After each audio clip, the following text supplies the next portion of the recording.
tanah airku, marilah kita berseru, Indonesia bersatu. Belajar di sekolah masing-masing yang lebih inovatif, kreatif, dan menyenangkan tentunya. Muaranya adalah berpihak pada murid. Jadi sekarang dari dulu sudah digaung-gaungkan bahwasanya murid, student, siswa, anak-anak, peserta didik adalah orang yang istimewa. Jadi kita sebagai pendidik harapannya bisa memfasilitasi, bisa memberikan hal-hal yang baik kepada mereka sesuai tingkat tumbuh kembangnya masing-masing. Kelompok menjadi 1, 2, 3, 4, 5, 6 kelompok, alhamdulillah. Nanti silakan kami minta mejanya dibuat satu untuk berdiskusi. Bapak Ibu semuanya, ya, alhamdulillah yang sudah diperkenalkan dari Pak Mondo, saya Muhammad Alidin dari SDIT Rumah Anak Sulaiman, ya, asal dari Klaten. Kita belajar bersama-sama, ya, Bapak Ibu semuanya. Jadi di sini kita nanti akan belajar bersama-sama. Ini nanti kita akan belajar berdiskusi, nanti berdiskusi kelompok seperti yang sudah disampaikan oleh Pak Mondo. Nanti setelah saya menyampaikan materi, saya berikan lembar kerja report, nanti bisa didiskusikan bersama kelompoknya masing-masing. Nah, langsung awal ya Bapak Ibu, kita mulai untuk sesi yang pertama. Kita akan belajar tentang filosofi pemikiran Ki Hajar Dewantara dan nilai dan peran guru. Nah, di sini nah ini adalah dari pemikiran Ki Hajar Dewantara. Jadi Bapak Ibu guru semuanya itu sudah melaksanakan pastinya di sekolahnya masing-masing, ya. Jadi dari filosofi Ki Hajar Dewantara itu adalah kita sebagai guru itu adalah menuntut kepada anak-anak, ya. Menuntut anak itu menuntut sesuai dengan kodratnya, kodrat alam. Nah, di sini dijelaskan bahwa dasar-dasar pendidikan. Nah, pendidikan itu apa? Nah, ini tadi menuntut segala kodrat yang ada pada anak-anak. Nah, jadi menuntut, jadi anak kita tuntun sesuai kodrat itu, agar bagaimana mereka dapat mencapai keselamatan dan kebahagiaan yang setinggi-tingginya, baik sebagai manusia maupun sebagai anggota masyarakat. Selanjutnya, pendidikan itu hanya dapat menuntun tumbuh atau hidupnya kekuatan kodrat yang ada pada anak-anak Ibu, agar dapat memperbaiki lakunya, bukan dasarnya. Hidup dan tumbuhnya itu merupakan kekuatan kodrat anak. Nah, selanjutnya, seorang pamong guru dapat memberikan tuntunan agar anak dapat menemukan kemerdekaan dalam belajar. Jadi kita sebagai seorang guru itu menuntut kepada anak peserta didik kita supaya bagaimana tujuannya dapat nanti tercipta yaitu kemerdekaan dalam belajar, nanti yang sering kita sebut oleh Bapak Menteri Merdeka Belajar ini, ya. Nah, next. Nah, di sini Bapak Ibu semuanya ada yaitu tentang kodrat alam dan kodrat zaman. Nah, sesuai tadi filosofi Ki Hajar Dewantara tadi berdasarkan kodrat, kodrat alam dan kodrat zaman. Kodrat alam itu apa? Berkaitan dengan sifat dan bentuk lingkungan di mana anak berada. Dalam melakukan pembaharuan yang terpadu, hendaknya selalu diingat bahwa segala kepentingan anak-anak hidup, baik mengenai hidup diri pribadinya maupun hidup di masyarakat. Nah, itu adalah kodrat alam. Selanjutnya ada kodrat zaman. Ini berkaitan dengan isi dan irama, Bapak Ibu. Ya, isi dan irama itu apa? Cara mewujudkan hidup dan penghidupannya seperti demikian, hendaknya selalu disesuaikan dengan dasar-dasar dan asas-asas hidup kebangsaan. diskusi dengan kelompoknya masing-masing tentang materi yang saya sampaikan ini.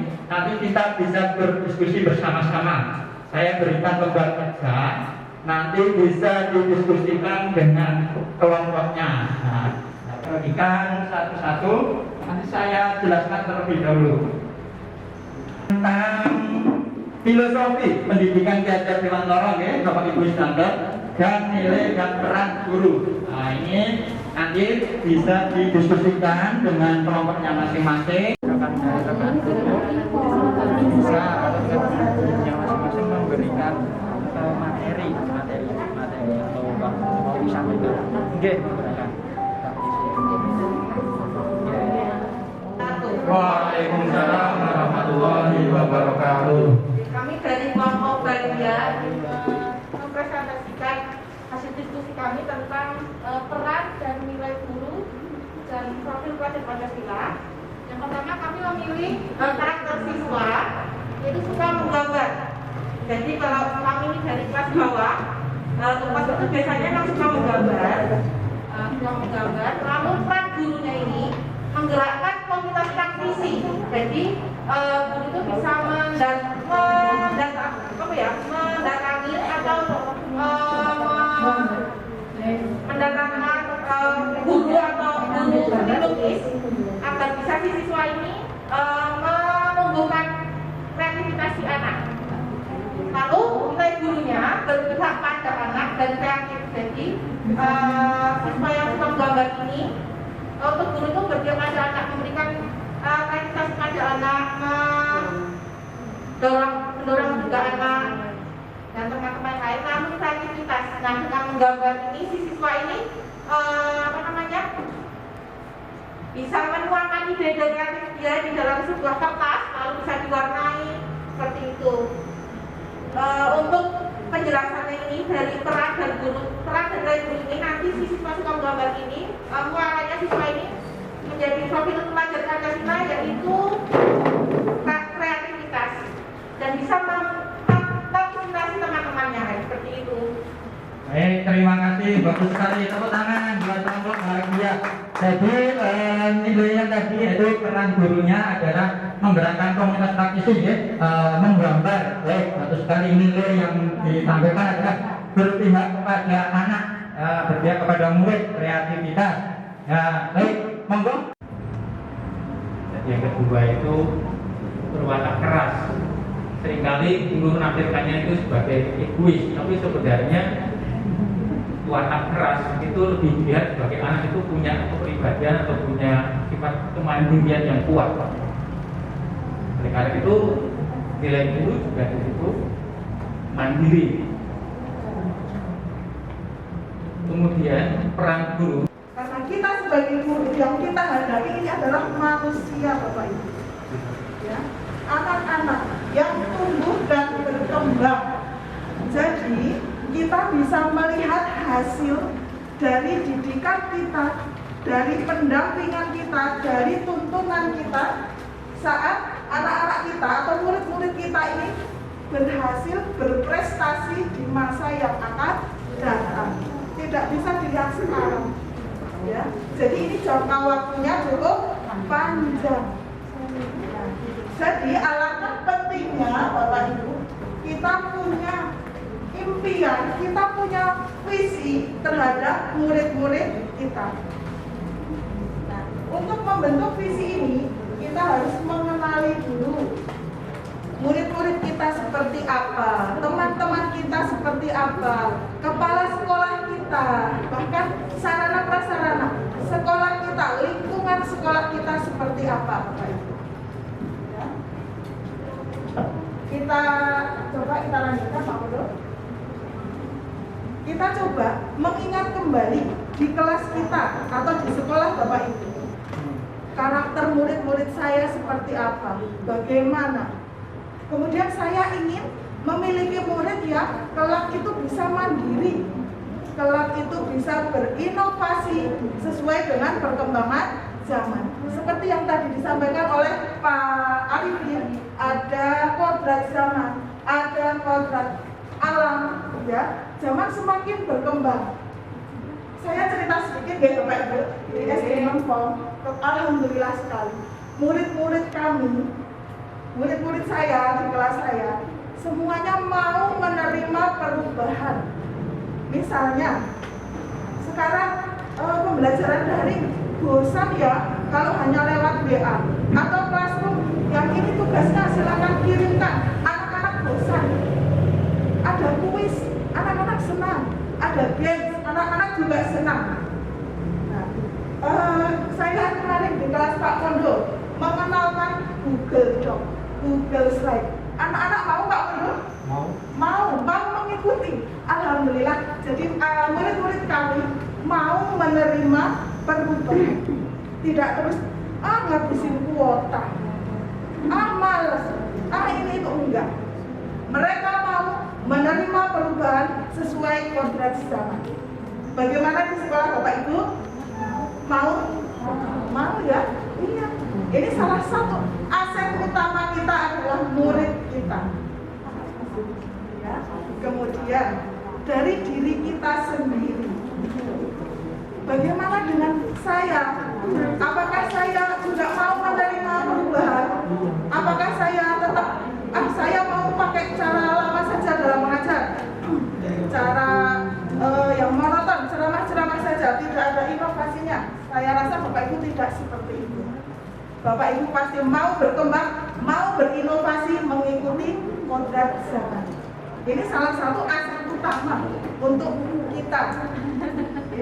Jadi dalam mewujudkan visi guru, kita perlu menggali aset utama dan aset pendukung. Aset utama ini adalah yang kita miliki dari guru itu sendiri dan murid. Dari guru, apakah kita semangat untuk berinovasi, untuk berkreasi, untuk peduli, untuk berkolaborasi dengan teman lainnya? Kemudian guru jika memiliki kekuatan pembatasan tadi, ini tentunya memberikan peran yang lebih dalam mendorong pembelajaran yang berpihak kepada murid. Misalnya kemarin ada yang ikut kegiatan membatik, misal bagikan ilmunya ke teman-teman guru yang lain. Ini kita sebut sebagai kolaborasi. Bekerja sama, berbagi ilmu, berbagi masalah juga. Nah, kemudian kontribusinya memberi motivasi kepada siswa dan rekan sejawat menjaga lingkungan yang aman dan nyaman untuk belajar. Kemudian aset utama yang tadi sudah saya sampaikan, siswa. Nah, coba Bapak Ibu ingat-ingat kembali aset utama yang Bapak Ibu miliki di kelas, di sekolah. Siswa yang bagaimana? Ini hanya sebagai contoh deh. Siswa yang berkarakter, semangat, peduli, menerima perubahan. Nah, kemudian peran siswa tersebut memiliki keinginan untuk berprestasi. Coba Bapak Ibu ingat di kelas Bapak Ibu, saya memiliki aset yang sangat luar biasa, memiliki siswa yang beriman dan bertakwa, kemudian berpikir kritis, selalu ingin tahu, selalu semangat untuk belajar. Ini gitu Bapak Ibu. Jadi kita gali apa yang kita miliki, aset apa yang kita miliki. Aset utama dari guru dan murid. Kemudian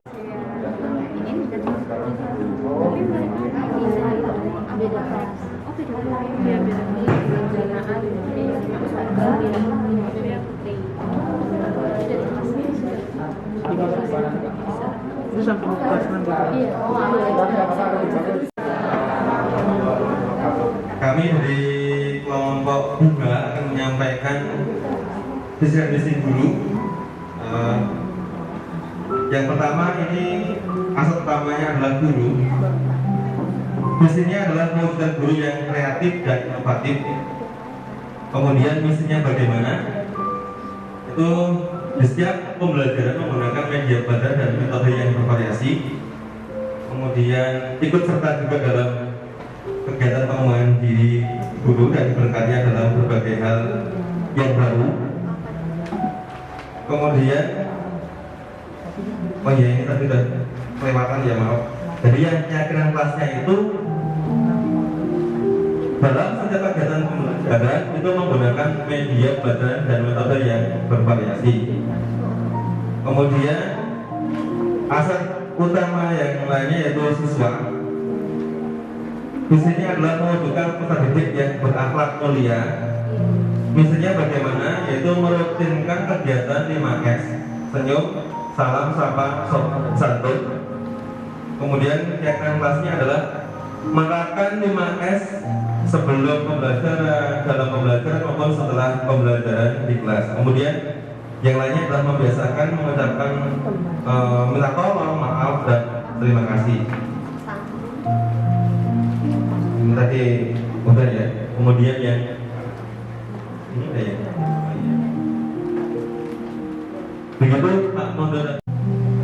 Jadi untuk asal mendukung terutama nanti kepala sekolah untuk visi ini visinya menjadi kepala sekolah ya, menumbuhkan semangat membaca dan menulis. Untuk misi gurunya melaksanakan literasi membaca sebelum pembelajaran. Nah, jadi visi dan misi tersebut kita buat keyakinan kelas. Yang pertama, setiap anggota kelas selalu berbicara positif. Ini kita manfaatkan sebagai sarana dalam meningkatkan membaca dan menulis agar siswa selalu berbicara yang baik dan menghindari perkataan yang kurang baik. Untuk yang kedua, setiap anggota kelas perlu belajar. Diharapkan agar dapat memotivasi siswa untuk tetap giat membaca dan menulis. Selanjutnya, setiap anggota kelas perlu senang, di mana dalam membaca dan menulis siswa diharapkan bisa berekspresi, memahami saat menulis, terutama bisa menuliskan cerita dengan berbagai ekspresi senang, sedih, dan sebagainya. Untuk selanjutnya, setiap anggota kelas perlu rajin membaca. Nah, dari rajin membaca, kita harapkan siswa mampu untuk membuat cerita atau bentuk komik agar memotivasi siswa lain untuk gemar membaca dan menulis. Konten contohnya, ya, kalau konten contohnya tadi, tujuannya adalah kita sama-sama pembelajaran dalam bentuk video. Karena anak-anak mayoritas sebagian besar lebih mudah belajar dengan audiovisual, dengan melihat dan mendengar. Kita berikan video, kita bagi kelompoknya, misalkan 3 kelompok kita buat.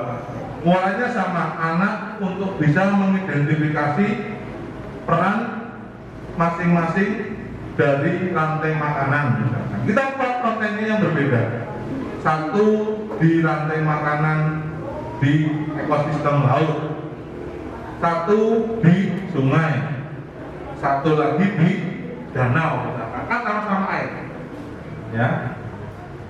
Kontennya kita buat berbeda, tapi mulanya sama. Anak tahu, oh ternyata di dalam ekosistem itu anak bisa menemukan ada produksinya, ada konsumen 1, 2, 3, ada pengurai dan bakterinya, atau prosesnya. Nah, ini yang agak unik di sini. Contoh kemarin saya ingin membuat proses, ya. Kemarin baru meeting sama Bu Tatur. Bukan karena tugas ya, bukan. Alhamdulillah sudah ketiga kali ini kemarin saya melaksanakan itu dan anak-anak senang. 2 kali dalam Google Meet, sekali di kelas. Karena kebetulan ada NBK jadi terputus pembelajaran di kelas. Ini yang di kelas. Di sini kemarin tujuannya atas.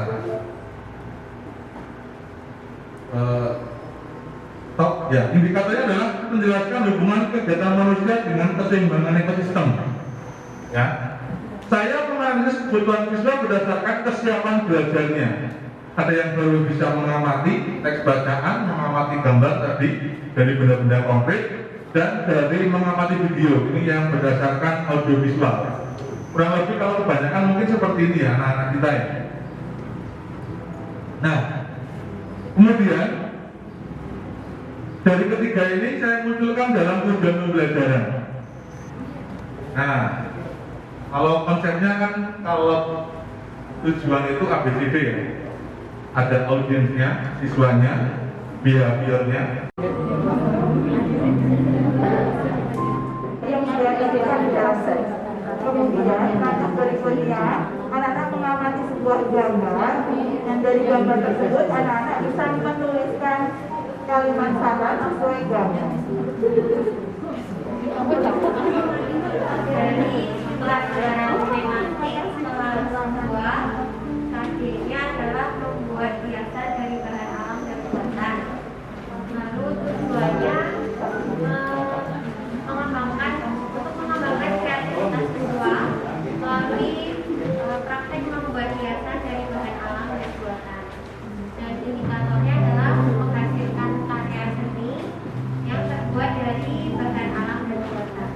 Lalu untuk rencana pembelajarannya, ini untuk minat siswa menggambar, mewarnai, dan membuat cipta karya.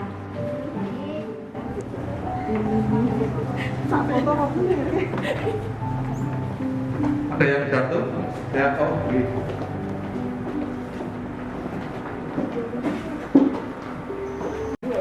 Ya, ada yang, oh semuanya semangat ya Bu ya? Iya, alhamdulillah. Semuanya ceria. Ceria, bahagia. Untuk prosesnya semuanya tertawa Bu. Ada yang Ipin berkepala 3 Bu, merambut 3. Ya, alhamdulillah. Ya, terima kasih teman-teman responnya. Berapa? Karena apa? Karena fokus di sini adalah tadi yang sudah saya sampaikan. Apa yang saya sampaikan tidak akan menjadi manfaat buat anak-anak jika Bapak Ibu semua belum bersedia untuk mengaplikasikan di kelas. Harapan kami bertiga, sedikit demi sedikit Bapak dan Ibu semua bisa memberikan atau mengaplikasikan di kelas. Harapannya anak-anak bisa lebih semangat belajar. Itu begini. Betul sekali, Pak. Dan mudah-mudahan bisa memberikan atau menyampaikan menjadi coach tadi ya, menjadi pelatih, menjadi tim yang solid di sekolah, menyampaikan walaupun ini sedikit sehingga